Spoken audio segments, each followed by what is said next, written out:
ये मेरा खास आदमी है, टैटू ने जवाब दिया। हम जिस मुहिम पर जा रहे हैं इसमें इस किस्म के आदमियों की जरूरत पड़ेगी, इसलिए मैं इसे साथ ही ले आया। मगर पहले तो तुमने इसका जिक्र नहीं किया, शारिक ने उसे घूरा।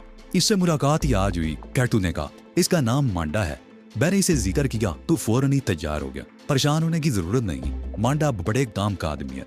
शारिक को यकीन में पड़ गया, उसे टैटू की नीयत पर शुबा होने लगा था। लेकिन अगर वो मांडा को साथ ले जाने से इनकार कर देता तो यहीं से गड़बड़ शुरू हो सकती थी, इसलिए उसने खामोशी ही में आफियत समझी। वैसे तो वो सोच रहा था कि रास्ते में अगर इनकी नीयत में फतूर आ गया तो ये लोग क्या कर सकेंगे। वो दो थे और शारिक और उसके साथियों की तादाद 4 थी। 3 आदमी लॉन्च के हमले में थे और जाहिर किसी हंगामी सूरत हाल में वो शारिक ही का साथ देंगे। लॉन्च का कैप्टन दूरू चाचा का बेटा कासिम था। उसकी उम्र 45 के लगभग थी और वो भी अपने दोनों साथियों की तरह हट्टा कट्टा आदमी था। ठीक आधी रात के वक्त लॉन्च हरकत में आकर खाड़ी से निकली और आहिस्ता आहिस्ता गहरे समंदर की तरफ बढ़ने लगी। एक कैबर को दफ्तर के तौर पर आरास्ता कर लिया गया था। वहाँ बाज़ आलात के अलावा कुछ कागजात और समंदरी नक्शे भी थे। समीना शारिक और डी कोस्टा उसी कैबिन में बैठे हुए थे। अगर समुद्री सफर करने का ये शारिक का भी पहला मौका था, लेकिन समीना तो अपने आप में अजीब सी सनसनीखेज सी कैफियत महसूस कर रही थी। शारिक ने कासिम को नक्शों की मदद से अपनी मंजिल के बारे में बताया और लॉन्च मुनासिब रफ्तार से गहरे समंदर की तरफ बढ़ रही थी। उनकी मंजिल 200 मील दूर पाकिस्तान की समुद्री हदूद से भी तकरीबन 25 मील आगे आदाल समंदर में वो छोटा सा चट्टानी जजीरा था जिस पर किसी किस्म की आबादी नहीं थी। उस गैर मुल्की जहाज को उसी चट्टानी जजीरे के करीब उनका इंतजार करना था। समीना कुछ देर के लिए अरसे पर गई थी, लेकिन चारों तरफ तारीक समंदर था। लॉन्च के इचकोलन से उसे चक्कर सा आने लगा और वो दोबारा कैबिन में आ गई। 9 नक्खा अरसे पर था। उसे खास तौर पर हदायत कर दी गई थी कि वो मंडे पर निगाह रखे। डी कोस्टा अपनी सीट पर बैठे बैठे ऊँगने लगा। शारिक और समीना मदम लहजे में बातें करते रहे। लॉन्च अपनी रफ्तार से मंजिल की तरफ चली जा रही थी। उस वक्त गालबन सुबह भी 4 बजे थे कि कासिम उनके कैबिन में दाखिल हुआ। क्या बात है कासिम? शारिक ने सवालिया निगाहों से उसकी तरफ देखा। एक लॉन्च दाईं तरफ से हमारे सामने आ रही है, हमें रुकने के लिए रोशनी का सिग्नल दिया जा रहा है, कासिम ने बताया। ओह! शारिक एक झटके से उठकर खड़ा हो गया। वी कोस्टा भी आवाज सुनकर जाग गया था। वो तीनों कासिम के साथ कैबिन से बाहर आ गए। 9 लखा, टैटू और मांडा पहले ही सैर शिफर मौजूद थे। शारिक दिल भी करीब रुककर दाईं तरफ देखने लगा। बहुत दूर रोशनी का नजर आ रही थी। एक रोशनी मखसूस अंदाज में जल बुझ रही थी। ये बैरी करदाक तो नहीं? समीना के मुंह से बेइख्तियार निकला। उसके चेहरे पर खौफ के साए उभर आए थे। बैरी कज़ाक, कासिम ने हल्का सा क्या लगाया। दही बीबी, आजकल बैरी कज़ाक नहीं होते, बैरी कस्टम्स की लॉन्च है जिसे हमें रुकने के लिए सिग्नल दिया जा रहा है। ठीक है, लॉन्च रोक दो, शारिक ने कहा। कासिम ने जी तरफ अपने साथी से कुछ कहा और खुद व्हील पर आ गया। उसका एक साथी दूसरी लॉन्च को रोशनी का जवाबी सिग्नल देने लगा। कासिम ने लॉन्च की रफ्तार कम कर दी थी और बिलाकर वो रुक गई। कुछ ही देर बाद दूसरी लॉन्च भी करीब आकर रुक गई। उस पर पाकिस्तानी झंडा लहरा रहा था और लॉन्च के पहलू में बैरी कस्म का मखसूस निशान बना हुआ था। तुम लोग हमारी मशीन गनों की जद पर हो, कोई शरारत मत करना। हमारे आर्मी चेकिंग करने के लिए तुम्हारी लॉन्च पर आ रहे हैं, दूसरी लॉन्च से मेगाफोन पर कहा गया। दोनों लॉन्चें बहुत करीब थी। जान से बाद 3 आदमी उनकी लॉन्च पर आ गए। उनमें 2 के पास सब मशीन गन थी और एक के पास रिवाल्वर। आप लोग कौन हैं और इस खुले समंदर में कहाँ जा रहे हैं? रिवाल्वर वाले ने पूछा। वो अपनी पार्टी का इंचार्ज था। हमारा ताल्लुक ओशियानोग्राफी के शोबे से है और हम लोग रिसर्च के लिए गहरे समंदर में जा रहे हैं। हमारे पास हुकूमत का इजाजतनामा और दीगर कागजात मौजूद हैं, आप चाहें तो चेक कर सकते हैं, शारिक ने जवाब दिया। चेक तो करना ही पड़ेगा, अफीसर ने जवाब दिया। उसके मातहत अच्छे पर ही अलर्ट खड़े रहे और वो खुद शारिक और समीना के साथ कैबिन में आ गया। शारिक ने एक फाइल उसके सामने रख दी। उस फाइल में वो तमाम जरूरी कागजात मौजूद थे जिनसे साबित होता था कि उनका ताल्लुक समंदरी तहकीकात के किसी शोबे से है। उस तहकीकाती मिशन के लिए हुकूमत का इजाजतनामा भी मौजूद था। अफीसर ने तमाम कागजात चेक कर लिए। बेशतर कागजों पर सरकारी मोहरें सबत थी।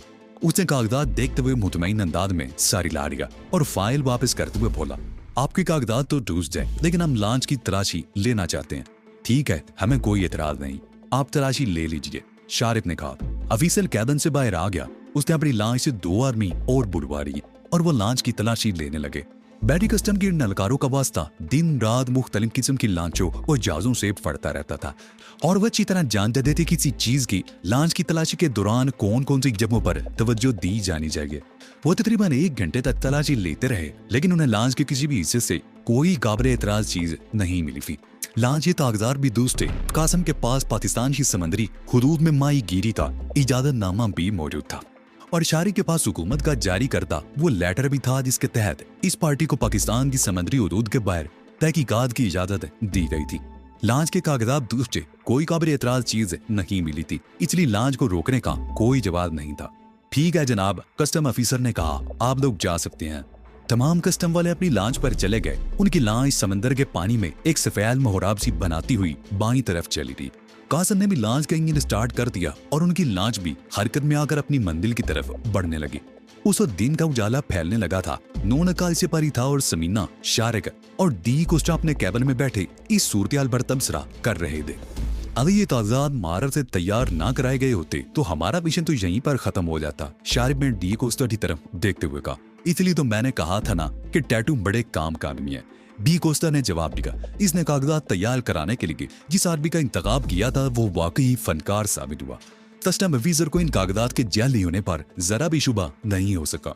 टैटू वाकई काम का आदमी दिख रहा, लेकिन ये मांडा नाम के जिस शख्स को साथ लेकर आया है इससे मुझे इनकी नीयतों पर शुबा हो रहा है। शारिक ने कहा, इनकी तुम फिक्र ना करो। डी कोस्टा ने कहा, अगर इनकी नीयतों में फतूर हुआ भी तो ये लोग हमारा कुछ नहीं बिगाड़ सकेंगे। उसी लम्हे कैबिन का दरवाजा धड़ से खुला और वो तीनों चौंक गए। टैटू दरवाजे से एक कदम आगे बढ़कर रुक गया। उसके हाथ में पिस्तौल था और होंठों पर बकरू सी मुस्कुराहट थी। हम तुम्हारा वाकई कुछ नहीं बिगाड़ेंगे, बशर्ते कि तुम लोग ये बता दो कि 500 किलो हीरोइन तुम लोगों ने इस लॉन्च के किस हिस्से में छुपाई है। टैटू ने बारी बारी उन तीनों की तरफ देखते हुए कहा, 500 किलो हीरोइन? शारिक के लहजे में हैरत थी। अगर हीरोइन इस लॉन्च पर होती तो क्या तुम्हारे ख्याल में ये कस्टम अफसरान इतने बेवकूफ थे कि हीरोइन तलाश नहीं कर सके? इनकी बेवकूफी में शुबा नहीं, टैटू ने कहा, लेकिन मैं बेवकूफ नहीं हूँ। अगर तुम लोग हीरोइन के बारे में बता दोगे तो मैं वादा करता हूँ कि तुम लोगों को साहिल पर ले जाकर उतार दिया जाएगा। बसूरत दीगर हम तुम सबको अलग गलत तशद्दुद का निशाना बनाकर हीरोइन के बारे में मालूम कर ही लेंगे। तो वाकई किसी बहुत बड़ी गलतफहमी का शिकार हो, डी कोस्टा ने उसकी तरफ देखते हुए कहा। हीरोइन या किसी और गैर कानूनी चीज की स्मगलिंग से हमारा कोई ताल्लुक नहीं। मैं नहीं समझता कि तुम, ये तो मैं मालूम कर ही लूंगा कि हीरोइन लॉन्च में कहाँ छुपाई गई है। टैटू ने उसकी बात काटते हुए कहा, अगर तुम लोगों का ताल्लुक हीरोइन की स्मगलिंग से नहीं है तो जाली कागजात की तैयारी और दीगर इंतजामात पर लाखों रुपए खर्च करने की क्या जरूरत थी? हीरोइन ये एक ऐसी चीज है जिसे इतना मुनाफा कमाया जा सकता है, और फिर मामला 500 किलो हीरोइन का हो तो चंद लाख रुपए का खर्च कोई मानी नहीं रखता। और फिर तुम मुझे इतना बेवकूफ क्यों समझते हो? मैंने तुम्हें हीरोइन की मिकदार बता दी है, इसका मतलब है कि मैं गलत नहीं। तुम यकीनन गलत कह रहे हो, शारिक ने कहा। हमारा हीरोइन से कोई अब मजीद कोई बकवास नहीं सुनूंगा। टैटू ने उसकी बात काट दी। मैं हीरोइन के बारे में जानना चाहता हूँ और कोई बात नहीं सुनना चाहता। वो तीनों खामोश थे। शारिक सोच रहा था कि इसका दूसरा साथी मांडा अर्श पर है, और यकीनी बात थी कि उसने नौदक्का और कासिम वगैरह को पिस्तौल या रिवाल्वर की जद पर ले रखा होगा। ए, तुम इधर आओ। टैटू ने खाली हाथ से समीना को इशारा किया। मेरा ख्याल है घी सीधी उंगलियों से नहीं निकलेगा। समीना अपनी जगह पर बैठी रही, उसका चेहरा होश से धुआं हो रहा था। मैंने कहा तुम इधर आओ, टैटू दौड़ा। समीना ने डी कोस्टा और शारिक की तरफ देखा और उठकर टैटू के करीब जा खड़ी हुई। टैटू ने पिस्तौल की नाल उसकी कनपट्टी से लगा दी। मैं 3 तक गिनूंगा। टैटू ने डी कोस्टा और शारिक की तरफ देखते हुए कहा, अगर 3 कहने के बाद भी तुम में से किसी ने मुस्बत जवाब नहीं दिया तो इस खूबसूरत लड़की की खोपड़ी मैं सुराख कर दूंगा। 1, 2। टैटू के 3 कहने से पहले अर्श की तरफ से फायर की एक आवाज सुनाई दी। टैटू ने चौंक कर दरवाजे की तरफ देखा। समीना देर से बेहद खौफजदा थी, लेकिन इस मौके पर उसने बड़ी बहादुरी और अक्लमंदी का सबूत देते हुए बड़ी फूटी से नीचे झुककर दोनों कोनियां टैटू के पेट में मार दी और खुद भी नीचे गिर गई। टैटू के मुंह से करार निकल गई। उसने वैलिदादी तौर पर पिस्तौल का ट्राइगर दबा दिया। गोरी कैबिन की गोल खिड़की का शीशा तोड़ती हुई निकल गई। शारिक और डी कोस्टा ने अपनी जगह से बैत वक्त छलांग लगाई। डी कोस्टा के पैर की ठोकर टैटू के पिस्तौल वाले हाथ पर लगी और पिस्तौल उसके हाथ से निकलकर दरवाजे से बाहर जा गिरा। टैटू ने भी फौरन ही संभल कर छलांग लगा दी, लेकिन शारिक उसे दरवाजे ही में छाप चुका था। वो दोनों एक दूसरे को रगीते हुए कैबिन के दरवाजे से बाहर निकल गए। टैटू फर्श पर पड़े हुए पिस्तौल पर हाथ डालना चाहता था, मगर डी कोस्टा ने आगे बढ़कर उसका हाथ अपने पैर के नीचे कुचल कर रख दिया। टैटू का मुंह से चीख निकल गई। उसी लम्हे एक और फायर हुआ। एक चीख फिजा में उभरी और फिर शराब की आवाज सुनाई दी। शारिक की तवज्जो एक लम्हे को हटी थी। इस मौके से फायदा उठाते हुए टैटू ने उसे अपने ऊपर से धकेल दिया और उठकर लॉन्च के व्हील कैबिन की तरफ दौड़ लगा दी। शारिक ने लपक कर पिस्तौल उठाया और टैटू के पीछे दौड़ लगा दी। टैटू के लिए इंकशाफ बड़ा खौफनाक साबित हुआ कि मांडा लांस के कप्तान कासम के हाथों गोली का निशाना बनकर समंदर में जा गिरा था। टैटू पूरी तरह बदहवास हो गया। वो व्हील कैबिन में दाखिल होना चाहता था कि शारिक ने बड़ी फुर्ती से आगे बढ़कर उसके मुंह पर जोरदार घुमसा रसीद कर दिया। टैटू लड़खड़ाकर पीछे हटा। शारिक के बाएं हाथ में पिस्तौल था। उसने टैटू को पिस्तौल की वध पर ले लिया। टैटू आहिस्ता आहिस्ता पीछे हटने लगा और बिलाकर आयशा की रेलिंग से जा लगा। मुझे पहले दिन से ही शुबा था कि तुम कोई आरामजीदगी जरूर करोगे, शारिक उड़ाया। तब तुम मुझे पकड़ नहीं सकोगे, टैटू हकलाया। इससे पहले कि शारिक कुछ समझता, टैटू ने अचानक ही समंदर में छलांग लगा दी। खस कम जहां पाक बी कोस्टा ने कहा, उस्ताद वो देखो। कासम का एक आदमी चीखा, कोई लांच इस तरफ आ रही है। उसने एक तरफ इशारा किया। वो सब चौंक कर उस तरफ देखने लगे। तुलू होते हुए सूरज की किरणों में समुद्री सतह पर उछलती हुई एक लांच साफ नजर आ रही थी। उस लांच का रुख इसी तरफ था। खतरा हमारे सर पर आ रहा है मिस्टर शारिक, अब हमें क्या करना चाहिए? लांच के कप्तान कासम ने सवारियां निगाहों से शारिक की तरफ देखा। ये कौन सी लांच हो सकती है? शारिक ने पूछा। वो दूसरी लांच की तरफ देख रहा था और उसकी आंखों में तशवीशें नुमाया थी। बैरी टाइम सिक्योरिटी, कासम ने जवाब दिया। ये लोग कस्टम वालों की तरह बेवकूफ नहीं है, आसानी से धोखा नहीं खा सकेंगे। क्या मतलब? बेसमझा नहीं, शारिक ने उसे घूरा। मेरा बाप पुराने जमाने का आदमी है, कासम ने मुस्कुराते हुए कहा। कई साल पहले उसने समंदर को खैरबाद कह दिया था। अब तो साहिल पर खड़े होकर पुरसुकून लहरों को देखकर ही खुश हो लेता है। उसे ये मालूम नहीं कि मुनशियात और मुख्तलिफ चीजों की स्मगलिंग के लिए क्या क्या तरीके इख्तियार किए जाते हैं। लेकिन तुम गलत समझ रहे हो कासम, शारिक ने उसकी बात काट दी। मुनशियात की स्मगलिंग से हमारा कोई ताल्लुक नहीं। बकौल शख्स से मैंने भी गाट गाट का पानी पिया है शारिक बाबू, कासम ने मैनी खेद अंदाज में मुस्कुराते हुए कहा। इस मिशन पर रवानगी से पहले 3-4 दिन तक तुम लोग इस लांच पर जो कुछ करते रहे हो सब मेरी नजरों में। ये आनात तो दूसरों को धोखा देने के लिए हैं। असल माल तो इस लोहे के डिब्बे में है जो इस लांच के पैंदे में बंधा हुआ है। इस बात को ज़हन में रखना। कसम वाले जाली कागजात और इन आला से धोखा खा सकते हैं, लेकिन बैरी टाइम सिक्योरिटी वाले नहीं। इनके पास बड़े जरीद तरीन इंतजामात है। वो 1 मिनट में मालूम कर लेंगे कि ये कागजात जाली हैं।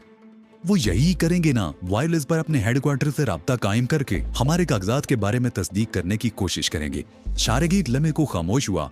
उसके उंदू पर खफीफ सी मुस्कुराहट थी। लेकिन मैंने ये प्लानिंग बहुत सोच समझ कर की थी। आज जुमा है, तमाम सरकारी दफातर बंद होते हैं। कम अज कम आज का दिन तो ये किसी तरह भी हमारे कागजात के बारे में तस्दीक नहीं कर सकते।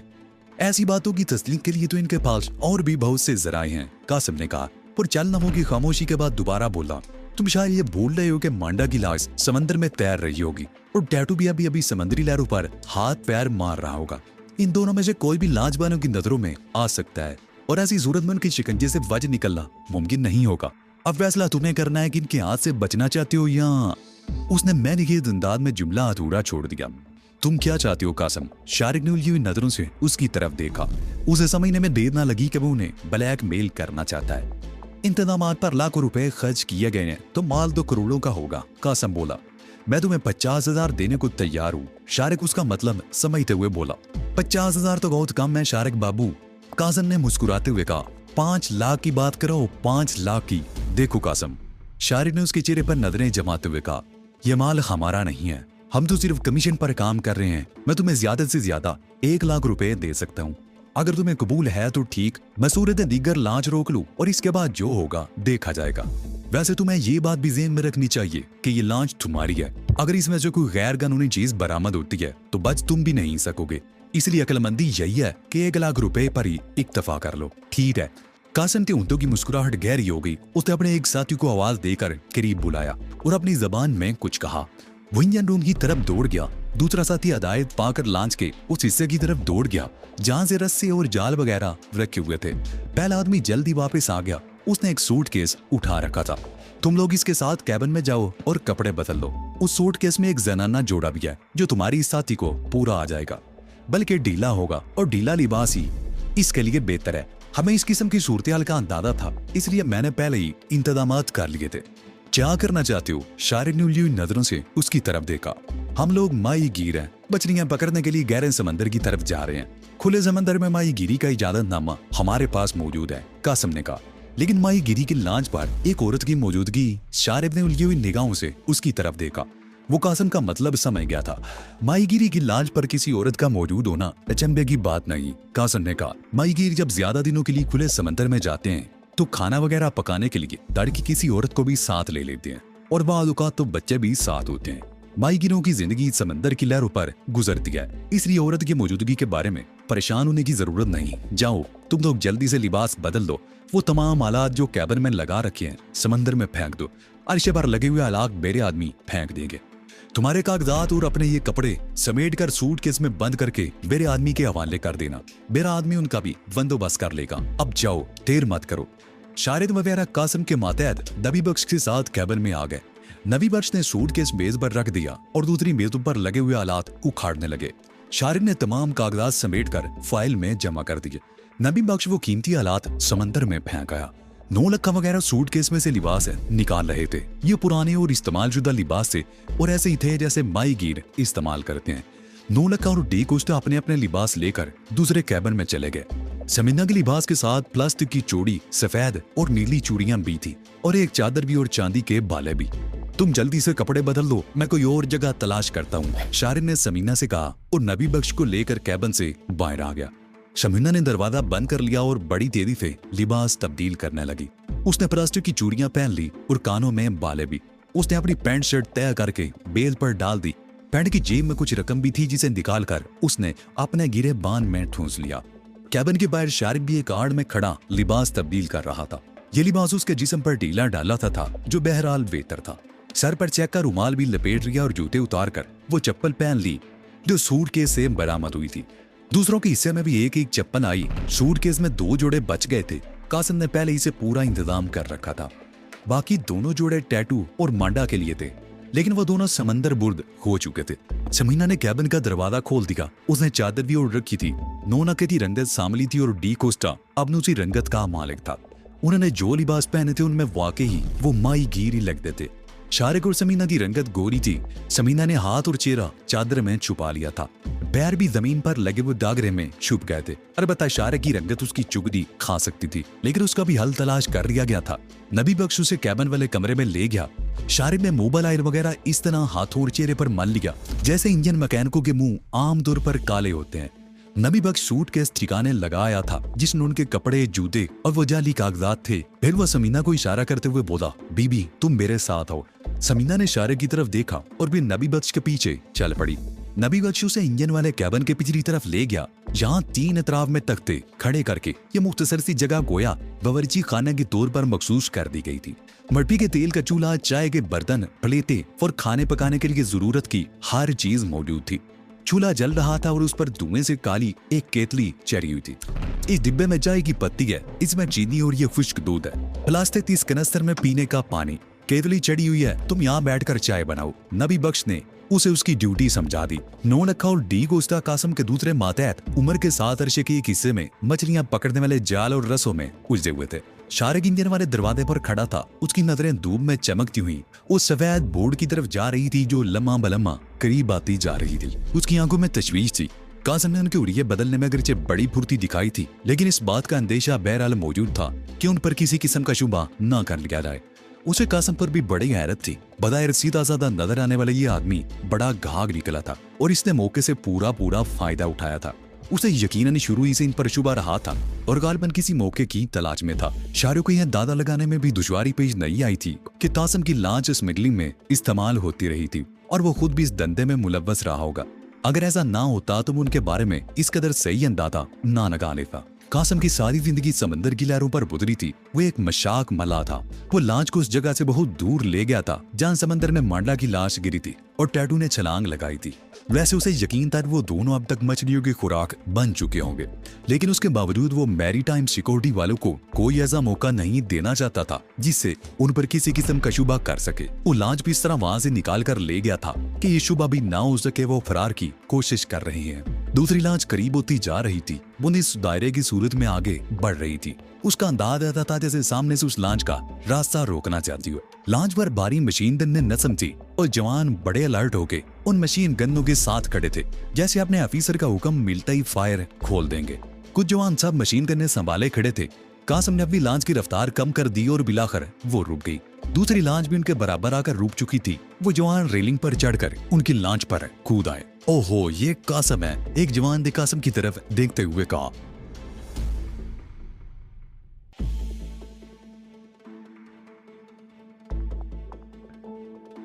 तो यह थी आज की वीडियो। आपको यह वीडियो कैसी लगी कमेंट में बताएं और हमारा चैनल सब्सक्राइब कर दे, साथ ही बेल आइकन भी दबा दे। अगला एपिसोड जल्द आएगा।